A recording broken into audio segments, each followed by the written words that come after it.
Some of you have a problem, like you the old standard car, right? The new cars are automatic. They got the automatic starter. You just hit the button, like you don't even do the key no more. You just push the button and it starts on its own. Unfortunately, we weren't made just to start on our own. You got to find your why, and your why is what's going to start you. And so for a lot of you, you're not doing nothing because you don't have any purpose right now. You don't have a sense of purpose. You're not waking up for nobody.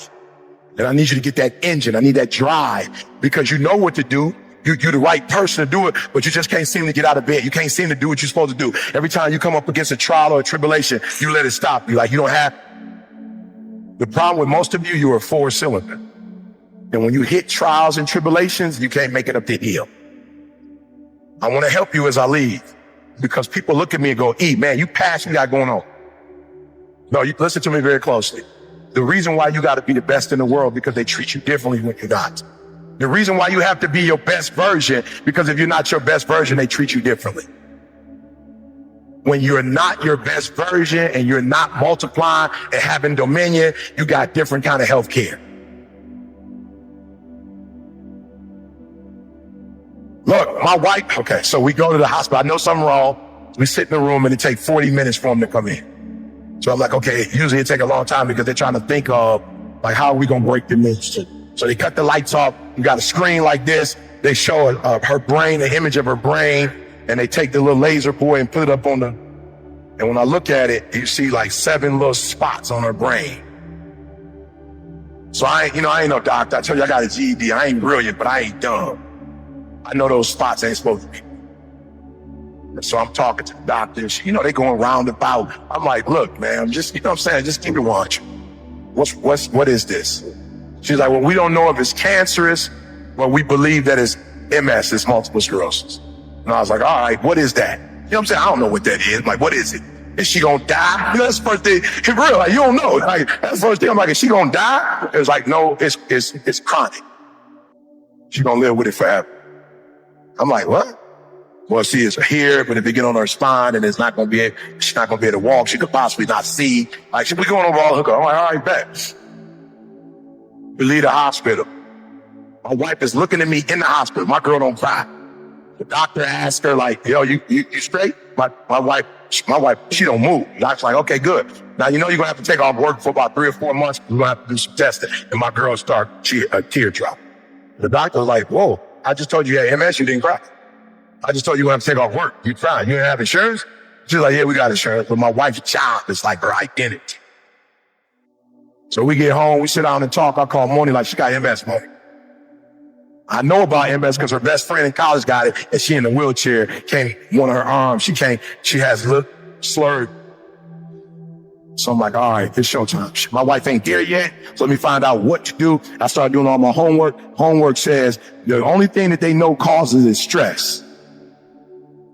So I might have been like the number 10 motivational speaker at that time. Number 5, your boy going to hyperdrive. I started studying. My wife going to work again. She coming home stressed out. I'm like, oh, that's not going to work. You're going to have to quit. She's like, well, I don't mind quit, but do you got enough money? Like, you got enough money for me to quit?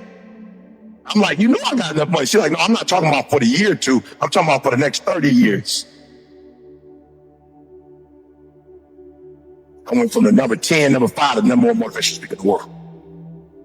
Well, you're not hearing what I'm saying. I started getting on stage and realizing, like, yo, people's like, yo, E, what? You just went to a whole other level. I'm not speaking no more to entertain. I'm not speaking to help people. I'm speaking so my girl never have to go back to work again. I'm speaking so that the MS don't kill her. I got a different drive. I got a different why. I got to make this $1.8 million so my girl can quit for the rest of her life. I'm taking all gigs. Let's go, let's go, let's go.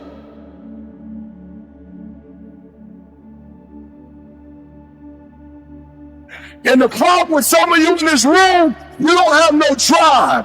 You ain't got nothing pushing you. You ain't got no reason for waking up in the morning. You ain't got no reason for pushing past that pain. You have no reason. You better find one before you get out of here today. I got to get it to San Diego. I could take some shortcuts, but you don't take shortcuts for the person who was there with you when you were homeless. You don't take shortcuts to the person that was hiding you in their mama's house and feeding you in the winter months because she didn't want you out in the cold. You don't take shortcuts for the person that made you go to college. You don't take shortcuts for the person that was able to get the first house in her name because your credit was shot. You don't take the shortcut with somebody that had your 2 kids and was on the hospital bed, could have died having your baby. You don't take a shortcut for people you love. You rise to the level and do what you got to do. It's your turn. There's nothing wrong. You don't owe nobody nothing. It's your turn. You shouldn't feel guilty. It's your turn. It's your time. You've blessed everybody else. You've set everybody else for success. You've compromised you for them, and look where you are. It's time for you. And don't you know that the best thing you could do for them is to be the best version of you? Don't you understand that you're not helping them by not being the best version of you? The only way you really gonna bless them is to be the best you can be. So many people are waiting. You're waiting for things to be perfect. You're waiting for everyone to get themselves together. You're waiting for someone to invite you into the room. You're waiting for someone to give you a seat at the table. You're waiting for someone to validate your gift. You're waiting for someone to call your name. You're waiting for someone to give you the opportunity. You're waiting for everything to line up. You're waiting for all the situations to come together perfectly. And I'm telling you, you cannot wait. You got to start working right now. Depression is not waiting for you to get it together. Poverty's not waiting. Poverty's not waiting for the perfect moment, for the convenient time to get on you. No. Poverty will just roll up on you and disrupt your entire life. Fear's not waiting. Stress is not waiting. Your bills are not waiting. And if fear is not going to wait to attack you, then you can't wait to attack it.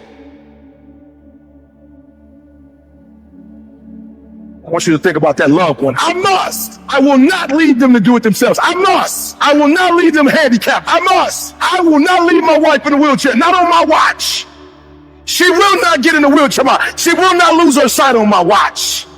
She will not be able to walk, not on my watch. You will go to Cali. You will live in that house. You will get a pool. You will learn how to swim. You will be in the sun in the wintertime. You will live your best life. Not on my watch. And you ought to be ashamed of yourself of some stuff that has happened on your watch. You have allowed some stuff to happen on your watch that should have never happened on your watch. You must be your best version. You must be your best version. Because somebody is counting. You better go inside. You still looking outside for the stuff that's already inside. You still looking for someone to save you when you already your superhero. You're looking for some information from somebody when you already got what you need in your head. It's just time for you to get up and be the best version of you. I can means I have the ability to do it. I got what it takes. I have the ability to do it. I got what it takes to get a PhD. No, I'm not. Academically, I'm not there. But I am average skilled, but I'm phenomenally willed.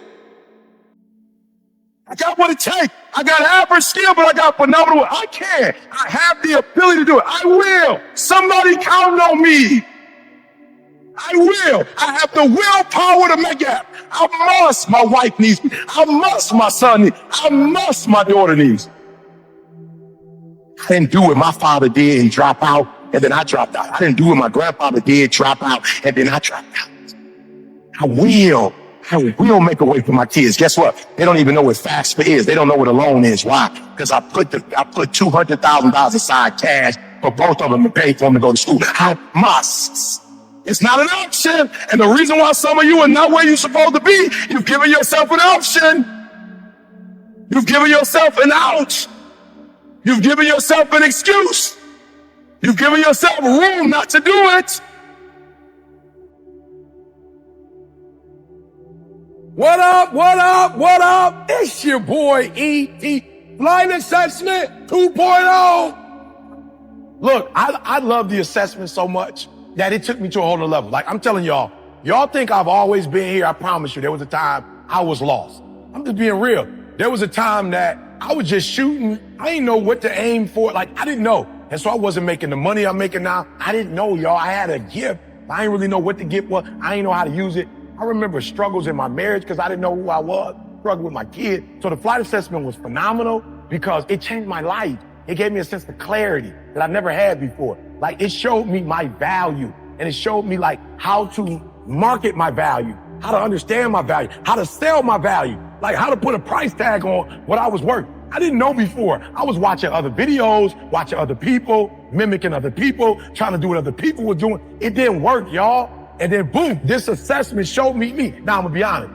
While I love the assessment, like, bruh, it was on some PhD stuff. Like, it was like an advanced degree. So I took the flight assessment 2.0 and simplified it for you. Flight assessment now is a pilot, a flight attendant, a ground crew, air traffic control. Like, I simplified it with symbols and words that you can understand so that you can immediately take it and boom, and do something with it. You're going to be able to use it immediately. You're going to figure out who you are, why you tick, what you do. And then you're going to be able to, boom, take who you are and what you do and put it in the marketplace and make money. Listen to me very closely. Not only are you going to figure out who you are, you're going to figure out who everybody around you is. And guess what? You're going to slow life down. You're going to slow the game down. And you're going to be able to do and be and have stuff you've never had before. So do me a favor. Listen to me. In 15 minutes, your whole life is going to change. Like, I revamped the whole thing. I made the investment. I studied this thing for 5-6 years. I studied you. I got it, y'all. I got it. It's going to take 15 minutes. And in 15 minutes, you going to know you like you've never known you before.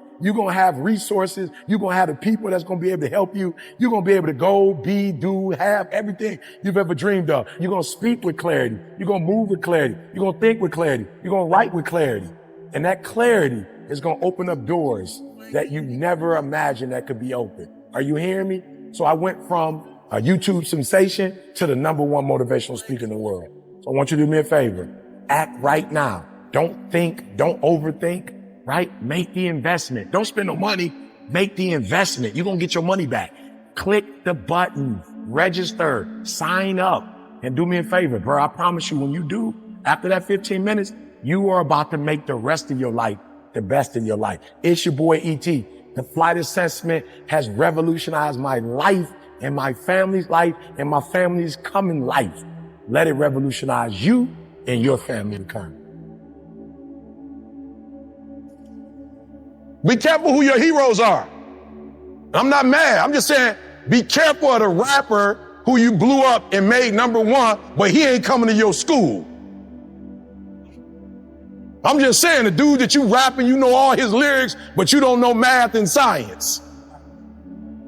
I'm just being real. The dude that you blew up, the person that you worship, they came to your city and did a concert, but they won't come to your school. They won't come visit our kids in jail. Be careful who you look up to. I want to look up to people who looking out for me.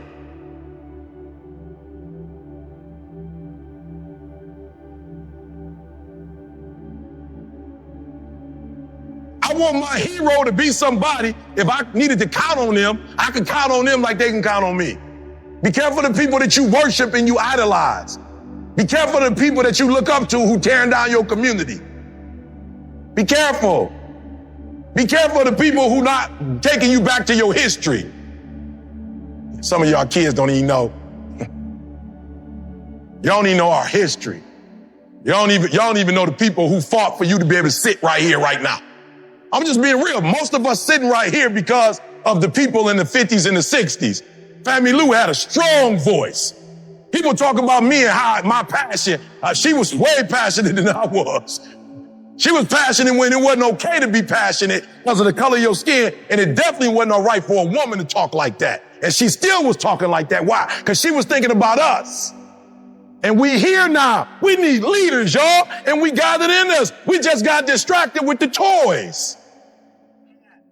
We got distracted with the toys. Ain't nothing wrong with the toys, but we wasn't on that. Listen to me. I take these dudes that's millionaires, that's multimillionaires, that's billionaires, that these kids look up to. I promise you, my grandma got a 3rd grade education. They can't hold water with my grandmother. These boys can't hold water with my grandmother. My grandma took care of a whole community. Just because you're a billionaire, a millionaire, that don't make you nobody. Money don't make you. You got a car, you driving a car, you putting that stuff up on Instagram. You can't hold water with my grandma. My grandma held down a whole community with a job washing toilets. Making other people's beds and sending their kids to school. She raised the whole block came to my grandma when they were sick. The whole block came to my grandma to eat. The whole block. These rappers can't hold water against her, but you worshiping people you shouldn't be worshiping because you done forgot where you came from. You run around here worshiping somebody because they didn't put something up on Instagram and your grandma the reason why you still here. Your own daddy didn't raise you, but your grandma did. She shouldn't even be raising kids. But you worshiping some dude you don't even know. Somebody on TV, somebody on Instagram, somebody on some phone, when you got heroes right in your own community. You better take care of the people that take care of you. All my life, I drove a Ford. I ain't want no Ford. I wanted some other stuff. But why did I drive a Ford? Because my mom worked for Ford, and she said, don't bite the hand that feeds you. Chrysler ain't how we eat. We don't eat from Chrysler. Don't you buy no 300. This is how we eat. I had a Mountaineer. I had an Escort. My first whip was an Escort. I ain't want no doggone Escort. I didn't want to drive around no Escort. But I heard what my mom said. Chrysler is not how we put food on the table. We work for Ford. So when you buy a Ford, we eat. I'm telling you, young people, don't bite the hand that feeds you. Don't worship somebody that ain't gonna take care of you. You worship the people that take care of you. All right, we're gonna get to my message. I'm still on history. I apologize. We're gonna get there. I promise you. I know what y'all brought me here for, but we gotta go there. I just want you to see. Handsome little couple. I feel so bad for Coretta too when she lost Martin Luther King. Cause like when you lose Martin Luther King, who you about to get with? You feel me? You that's it. You through. You already know you ain't about to get married again. Tyrone. You know you ain't about to marry Tyrone. You know it ain't going down like that. It's it. You know once you lose Martin Luther King, that's it. I'm talking about who else? Come on. Who the set? Come on. Ain't nobody else. She made a sacrifice and she knew she was making a sacrifice. She told him don't do it. He did it anyway. And what I love about our sisters is that once she knew her husband was in, she was in. She gave up all her little dreams and goals, said, this the route we going, this the route we going.